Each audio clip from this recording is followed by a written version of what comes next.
नमस्कार, मैं हूं मोहित चौधरी और आप सभी का स्वागत है जस्ट इंडिया में। खबरों का रुख करें, लेकिन उससे पहले इस वक्त की हेडलाइंस के प्रायोजक हैं Micron lights counts on us, group of industries, Holy Heart super speciality and trauma centre, Delhi bypass Chowk, Rohtak, Oscar super speciality hospital and trauma centre, रंश किया showroom in Rohtak and Bahadurgarh. Showroom पर आइए, टेस्ट ड्राइव ले और गाड़ी बुक कराइए।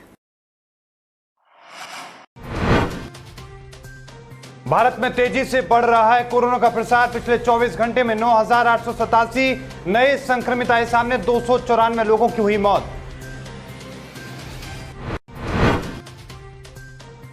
हरियाणा में तेजी से फैल रहा है कोरोना वायरस का संक्रमण। पिछले 24 घंटे में 335 नए संक्रमित आए सामने, 4,000 के करीब पहुंची संक्रमितों की संख्या।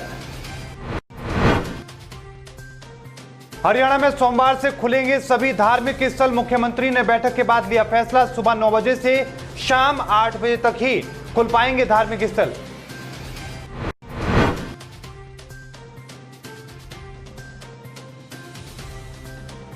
और सरकारी अफसर की पिटाई मामले पर बोले गृह मंत्री, दोनों के खिलाफ होगी जांच, उसके बाद करेंगे कड़ी कार्रवाई।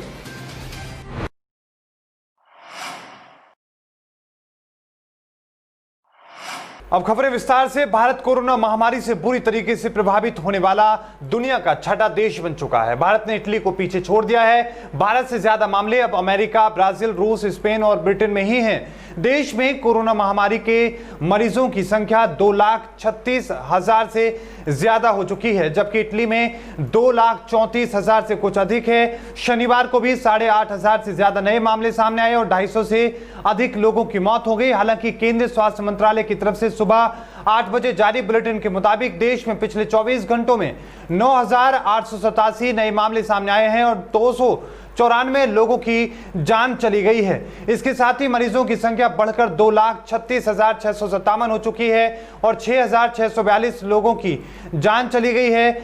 आपको यह भी बता दें कि 1,15,942 अभी भी एक्टिव मामले हैं। कोरोना वायरस का संक्रमण अब हरियाणा में तेजी से पांव पसार रहा है। शनिवार को हरियाणा में कोरोना वायरस संक्रमण के 335 नए मामले सामने आए हैं। इसके बाद राज्य में कुल संक्रमितों का आंकड़ा बढ़कर 4,000 के करीब पहुंच चुका है। राज्य में अब एक दिन में संक्रमण के मामलों में शनिवार को सबसे ज्यादा बढ़ोतरी रही है। राज्य के स्वास्थ्य बुलेटिन में कहा गया है कि ज्यादातर नए मामले गुरुग्राम, सोनीपत और फरीदाबाद जिलों से सामने आए हैं। गुरुग्राम में 129 मरीज कोरोना संक्रमित पाए गए हैं, जबकि सोनीपत में 89, फरीदाबाद में 39 नए मरीज सामने आए हैं। बुलेटिन के अनुसार राज्य में अब तक कुल 3,952 मामले सामने आ चुके हैं, जिनमें से गुरुग्राम जिले में अकेले कोरोना के 1,692 मामले सामने आए हैं।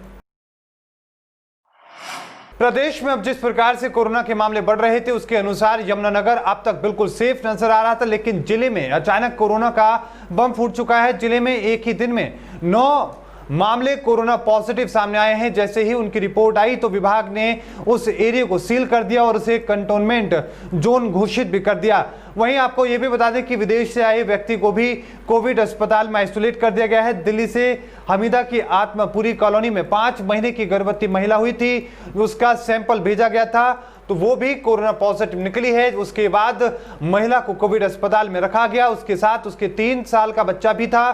स्वास्थ्य विभाग की टीम ने उसके संपर्क में आए सभी लोगों के सैंपल लिए और सभी को क्वारंटाइन कर दिया गया था। आज उनकी रिपोर्ट आई तो उस परिवार के 2 बच्चे सहित 8 लोग कोरोना पॉजिटिव मिले हैं। आज हमारी 81 रिपोर्ट्स आई हैं, जिनमें से हमारी 72 रिपोर्ट्स तो नेगेटिव आई हैं और 9 रिपोर्ट हमारी पॉजिटिव आई हैं। इन 9 रिपोर्ट्स में 8 लोग वो शामिल हैं, उस परिवार के सदस्य शामिल हैं जिसकी महिला जो है हमारे पास दिल्ली से 25 तारीख को आई थी और उसकी रिपोर्ट पॉजिटिव आई थी। उसके पूरी परिवार के सैंपल की जब सैंपल भेजे गए तो दोबारा, तो वो सारी की सारी सैंपल की रिपोर्ट जो है हमारी वो आज पॉजिटिव आई है। और एक व्यक्ति जो हमारे नाइजीरिया से आए थे, उनको हमने फैसिलिटी क्वारंटाइन में यहाँ ग्रे पेलिकन में रखा हुआ था। उनके हस्बैंड वाइफ दोनों नाइजीरिया से आए थे, तो दोनों का सैंपल भेजा गया था। उनमें से जो पुरुष है उसकी रिपोर्ट पॉजिटिव आई है, उसकी महिला की रिपोर्ट नेगेटिव आई है। हरियाणा सरकार ने गुरुग्राम और फरीदाबाद जिले को छोड़कर 8 जून से पूरे राज्य में एक विनियमित और प्रतिबंधित तरीके से धार्मिक स्थलों, सार्वजनिक पूजा स्थलों और शॉपिंग मॉल को फिर से खोलने की इजाजत देने का फैसला किया है। इन 2 जिलों में पिछले 10 दिनों में सबसे बड़ी संख्या में पॉजिटिव मामलों की संख्या को देखते हुए ये गतिविधि फिलहाल बंद रहेंगी। इसके अलावा राज्य भर में होटल, रेस्टोरेंट भी फिर से खुल सकते हैं और इन सभी के लिए सुबह 9 बजे से शाम 8 बजे का वक्त होगा, ताकि रात 9 बजे से सुबह 5 बजे के बीच रात के कर्फ्यू का पालन किया जा सके। इस मामले को लेकर मुख्यमंत्री मनोहर लाल की अगुवाई में एक अहम बैठक हुई, जिसमें सरकार ने ये बड़े फैसले लिए हैं। मुख्यमंत्री ने हरियाणा में कोविड-19 महामारी के कारण मौजूद हालात को देखते हुए, ध्यान में रखते हुए केंद्रीय गृह मंत्रालय द्वारा जारी दिशा निर्देशों का पालन करते हुए इन गतिविधियों को चलाने का फैसला लिया है। हरियाणा सरकार ने प्रदेश में 8 जून से अनलॉक 1 के तहत सामाजिक दूरी की पालना के साथ में धार्मिक स्थल, रेस्टोरेंट और शॉपिंग मॉल्स खोलने का फैसला किया है। हालांकि कोरोना के संक्रमण को देखते हुए फरीदाबाद और गुरुग्राम में अभी धार्मिक स्थानों और शॉपिंग मॉल्स को नहीं खोला जाएगा। प्रदेश के उप मुख्यमंत्री दुष्यंत चौटाला ने मुख्यमंत्री आवास पर हुई बैठक के बाद पत्रकारों से रूबरू होते हुए कहा कि बैठक में मुख्य रूप से 3 विषयों पर चर्चा हुई है, जिनमें धार्मिक संस्थानों, शॉपिंग मॉल्स और रेस्टोरेंट को खोलने को लेकर अहम बातचीत की गई है। कोविड-19 कोरोना महामारी के संक्रमण को रोकने के लिए हरियाणा के मुख्यमंत्री मनोहर लाल के नेतृत्व में हरियाणा सरकार द्वारा किए गए प्रबंधों को लेकर एक बार फिर से हरियाणा में स्थिति अन्य राज्यों की तुलना में बेहतर नजर आ रही है। इसी की प्रशंसा देश भर में लगातार की जा रही है। इसी कड़ी में हरियाणा मूल के अभिनेता रणदीप हुड्डा ने कोरोना के दौरान और पोस्ट लॉकडाउन कोरोना की स्थिति से निपटने के लिए उठाए जा रहे कदमों पर हरियाणा के मुख्यमंत्री मनोहर लाल का वेबिनार के जरिए साक्षात्कार किया और मुख्यमंत्री द्वारा किए जा रहे कार्यों की तहे दिल से तारीफ की है। हरियाणा बीजेपी नेता सोनाली फोगाट के द्वारा सरकारी अधिकारी पर बरसाई गई चप्पलों के मामले में सूबे के गृह मंत्री अनिल विज ने प्रतिक्रिया सामने आई है। गृह मंत्री अनिल विज ने इस मामले को लेकर मीडिया से बातचीत करते हुए बताया कि इस मामले में दोनों पक्षों की शिकायत पर मामला दर्ज कर लिया गया है। गृह मंत्री अनिल विज ने स्पष्ट किया है कि मामले में तफ्तीश की जाएगी और दोषी के खिलाफ कार्रवाई की जाएगी। वहीं इस मामले में हो रही सियासत पर भी विज ने पलटवार किया है। देखिए, दोनों तरफ से हमने मुकदमा दर्ज कर लिया। जो मार्केटिंग बोर्ड के सेक्रेटरी ने दरखास्त दी उसको भी दर्ज कर लिया, और जो उस नेत्री ने दरखास्त दी हमने उसको भी दर्ज कर लिया। तफ्तीश करेंगे, जो भी दोषी होगा उसके खिलाफ कार्रवाई की जाएगी। इसी मुद्दे पर कांग्रेस बयानबाजी कर रही है, कह रही है कि यही बीजेपी का काम करने का तरीका है।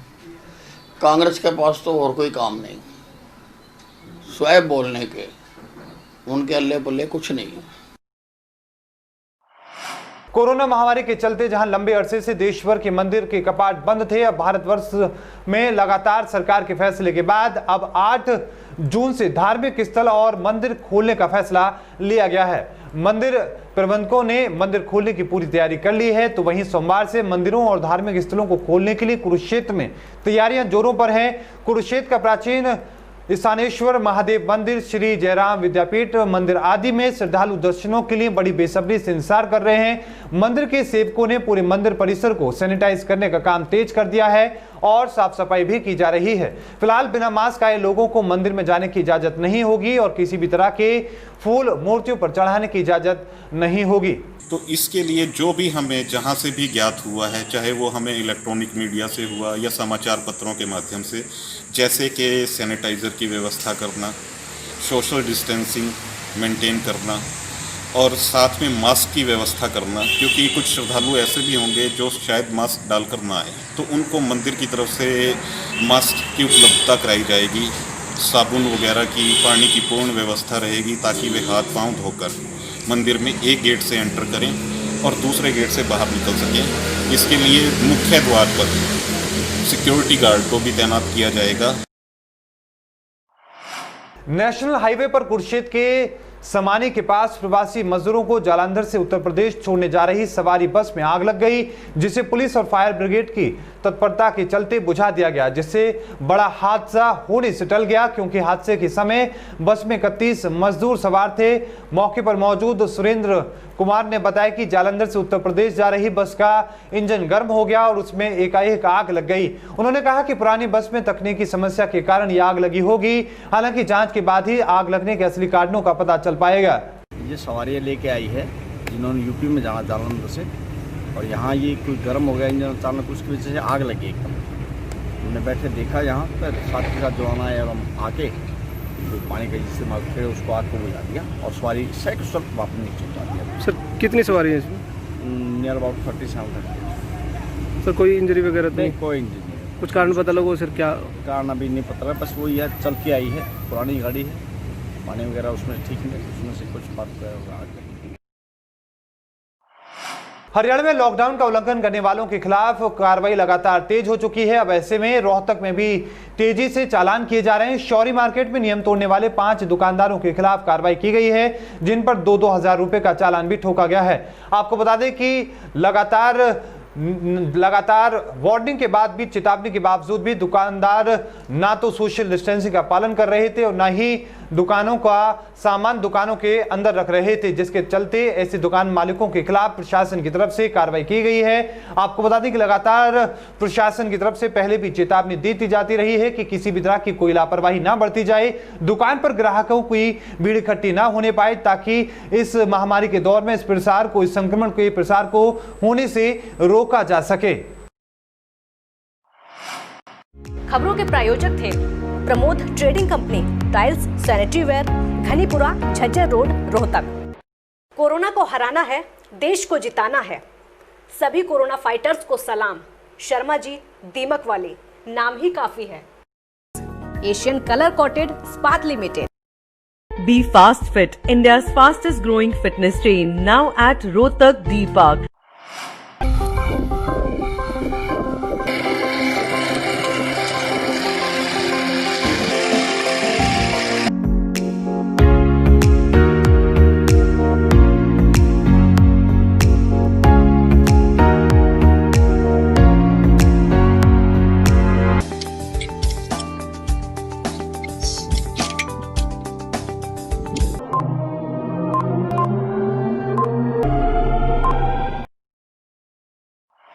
Holy Heart Super Speciality and Trauma Center. Modern healthcare facilities include cardiology and cardiothoracic surgeries, joint replacements, post-injury and trauma surgeries, orthopedic, laparoscopic and bariatric surgery, pulmonology, general medicine, gynecology, radiology, gastroenterology, nephrology. For more details, please contact Delhi Bypass Chowk, Vininagar, Rohtak. Our helpline 930-6722-176.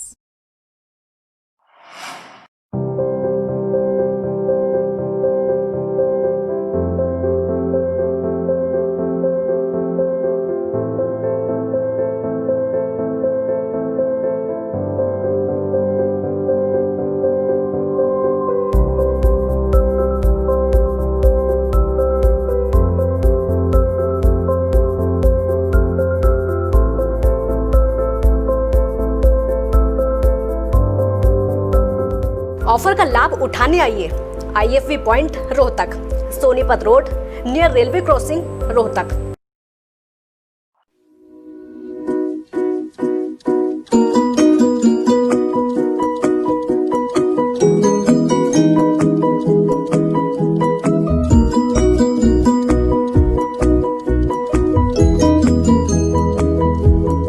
मेडिफिल international 7 Sheetal complex, Subhash Nagar, Rohtak.